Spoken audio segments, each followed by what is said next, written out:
Let's go in order. So of course here, all you want to do is use Sloth to hit her 3 times. What I would recommend though is when she does like Amuse Me with the fire, stay in the middle. And if she had a voice, I could tell you when to swing according to voice prompts. So like right now, stay in the middle, just in case she goes like to the opposite side. You're always kind of ready for it. Right here, you want to start swinging on your way down. That's all you got to do there to be a little faster. Pagora is pretty easy as well. So use your Envy. You want to do over 30 damage on the opening here. I might not get it though. I started a little late. I messed up. And this, of course, is the best RNG you can get with Pagora. That's really fast.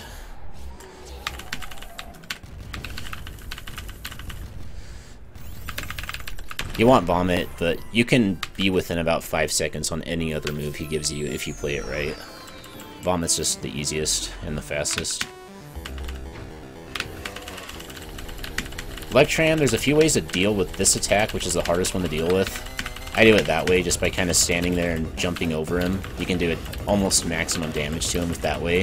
I think you can do it better if you slide, like, in front of him and after him, but it's only a little better, and it's a lot harder to do.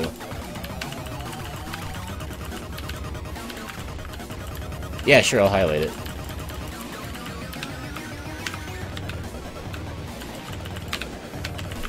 Right here, just stand in the middle, just shift left and right. You probably already know how to do this, so of course you probably don't even get hit like I just did.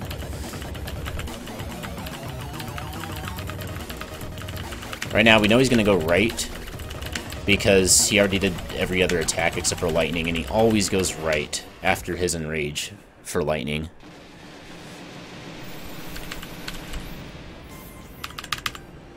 Amethyst.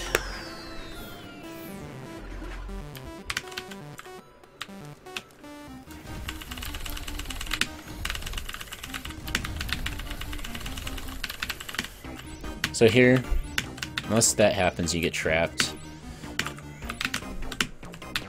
A lot of times you just want to jump off early like that to get in position. Don't stick on the platforms for too long.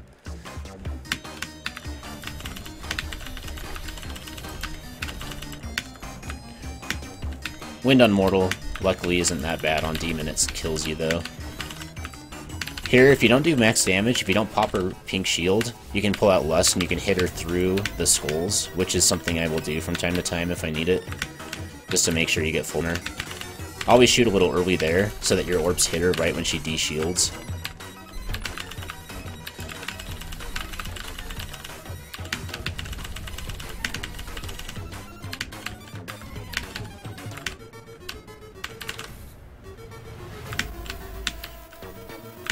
So I'll do the same thing again here, is I'll try to shoot so that my orbs hit her right after she lowers her shield from that attack.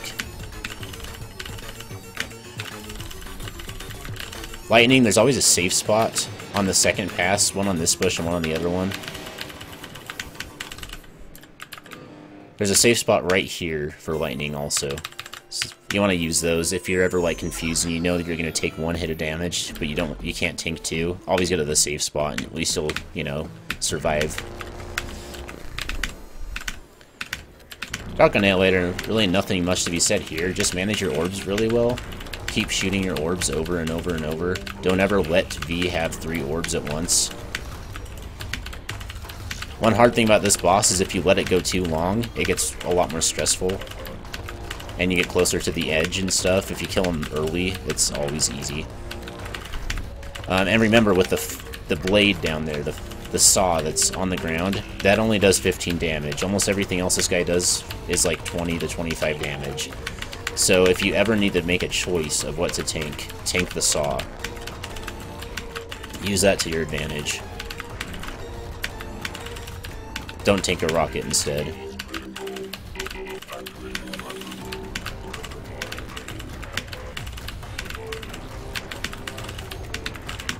It's like right here. It was kind of hard to get out of that setup, so I chose to tank the saw. Because that does less damage, it's not as big of a deal.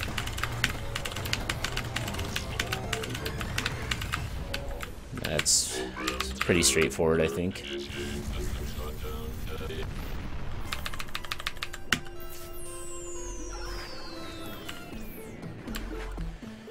Terravine, you just want to be in his face as much as you can. With this attack, just dodge left, right, just ever so slightly. It doesn't have to be by a lot. Here's a strat for you. You can sometimes tank that, and that will speed up the fight and let you kill him faster. Don't do it before the big laser, though, because that can be risky in case you accidentally catch a yellow, because then you lose.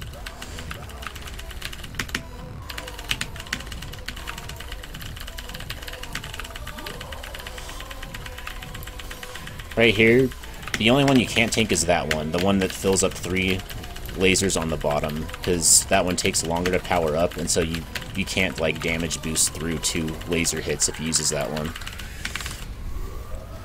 Yeah, he's a pretty easy boss, though.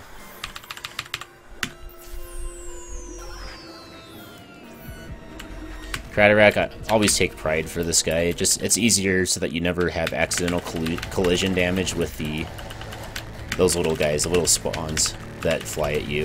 If you have greed out, a lot of times you want to shoot orbs, but you can't because one of those guys is right above you or below you, and so V doesn't shoot an orb, she does a melee attack instead, which slows down the fight. Okay, now he's doing rocks next, so I want to get close. One thing you can do there is you can hit the rocks up like that, which makes it easier a lot of the time because it buys you time. Sometimes you can shoot the rock up and then you can shoot it over later. Just depends, you know, it's situational, but there's good and bad ways to handle rocks. And that's just one thing you can have in your pocket in case you need it.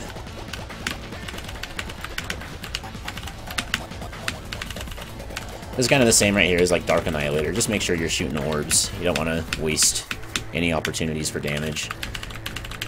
If you have lots of health here, just sit here and tank anything. Otherwise, if he does rocks, it's just, you know, fast kill. I wish I had that on my last run, because that would have been nice. I'm probably not the best one to talk to about Ancient Constructs, because, after all, the term caking it is a thing when you mess up this fight.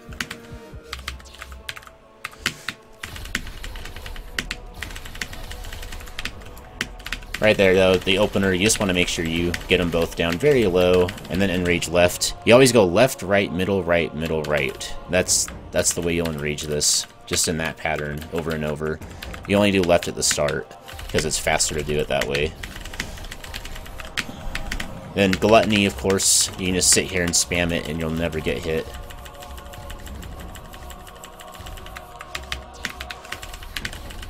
Just to avoid caking it, I will do this and damage the left side statue a tiny bit.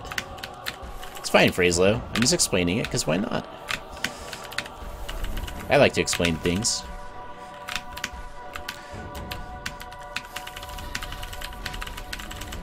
So right here, just ignore the left statue completely. Just kill the right one. And then now, you'll be able to just sit in the middle between the left and right. Or left and middle, and just kill them both at the same time, and you'll finish off the boss. A good tip is to always use jump, flutter jump on this guy, because it leaves you opportunity in case something comes at you, you can jump over it at the last second. It's just a good thing to have, is to have it. Unless there's like a specific situation when you want to not do that. Myogi too, not much to say about her. Just don't heal her unless it's intentional for the quick kill, but I'm not doing that right now because I'm sick of dealing with it today.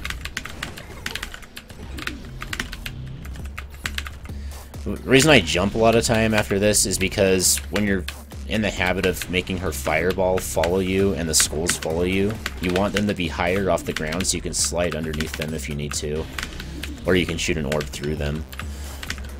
And so if you're just always jumping after each attack, then it's more likely you can dodge it.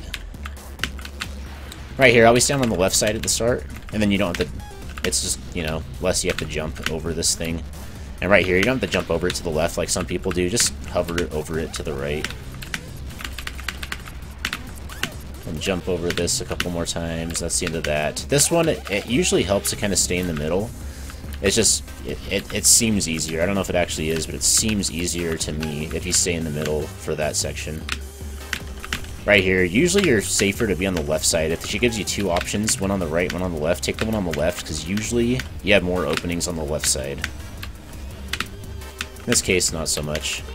Always throw an orb early right there, because it'll hit the skull, like, right as it appears, before Mayoki gets a hitbox.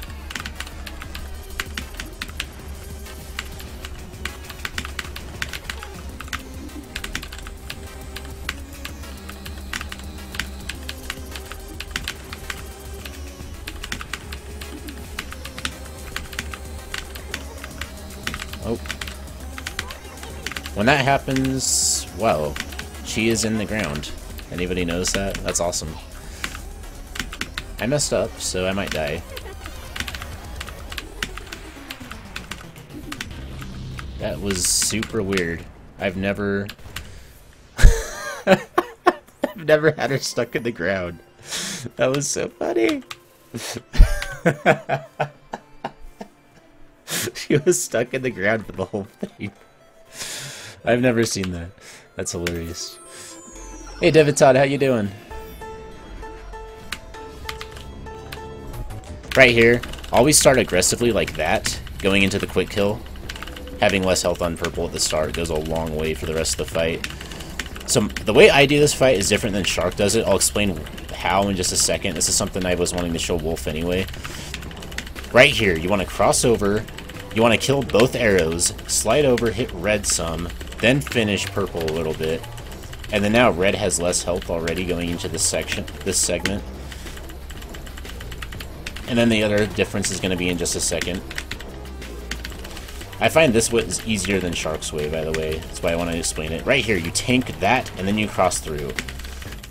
And then you can always finish purple right away. It's easier than what Shark does, where he stays on the left for longer and longer, and he has to dodge a couple more difficult attacks. If you guys cross through like that, it's such an easy fight. I highly recommend it. Azrael.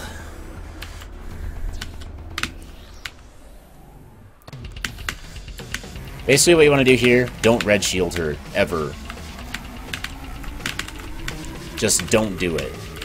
It's better to go slow than to red shield her, because every time you red shield, that's an automatic 3 seconds you lose in the fight. And with Azrael, the fight gets a lot harder the later the fight goes, so not only like for speedrunning, but just for general playing good and being safe, you want to not red shield her. It's just a safer fight if you kill her faster. I'm doing a really bad job so far.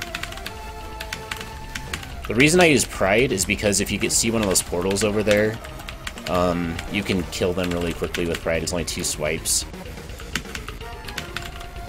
And it has enough range to do it without being super weak like Lust is. See, like right there. That's a nice example. Also, it can basically give 4 damage to Azrael's shield in 1 swipe, which means you don't have to do any more damage to it. Or else it'll red shield it. It's just, no, it's a max damage hit. Gotta be kind of careful here.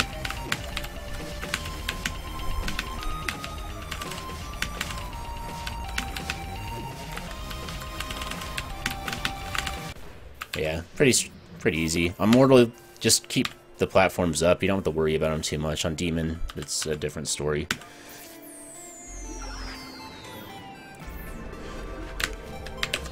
Alright. For this guy, this is a unique one that I do. I use Envy for this fight. I think it's faster than Lust. Almost all the time. There are some cases where Lust might be better, but most of the time, Envy's better. Not only is it easier for getting the spikes out like this, but when he does these kinds of attacks right here, but he doesn't do anything, the DPS you can get on him is insane. Whereas Lust, it's like really pitiful.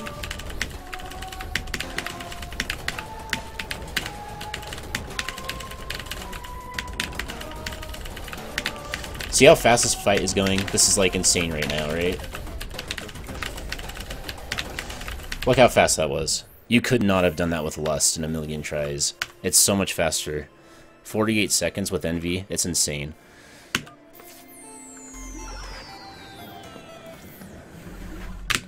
Alright, J2, use Pride, please. Any other weapon's just gonna cause you pain. And I'm really bad at J2, so take anything I say with a grain of salt. Just kidding, I'm pretty good, but I struggle sometimes. Shoot those orbs up like that right before the dive. It just, tiny bit of extra damage. Not very many people use that, but it does help. Basic common sense here, just make sure you get headshots with your orbs if you can, because that's a lot more damage than if you just hit the tail. Getting screams on the right side like this first is like the worst RNG you can get. It's basically the goal with this guy is you want to do so much damage to him that you can enrage him right after the second dive without having second screams. Which I hope I can get here. Doesn't look like it though. I think I got it actually. Usually you want him to enrage right after the dive, but this is still pretty good.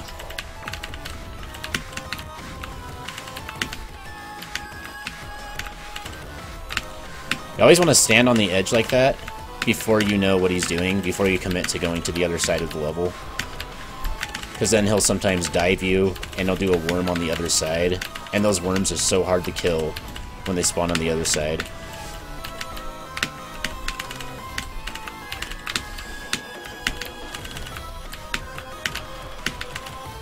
There's a lot to say about this boss, though. He's a really complicated boss. I'm going to bring him over here so I can get heals.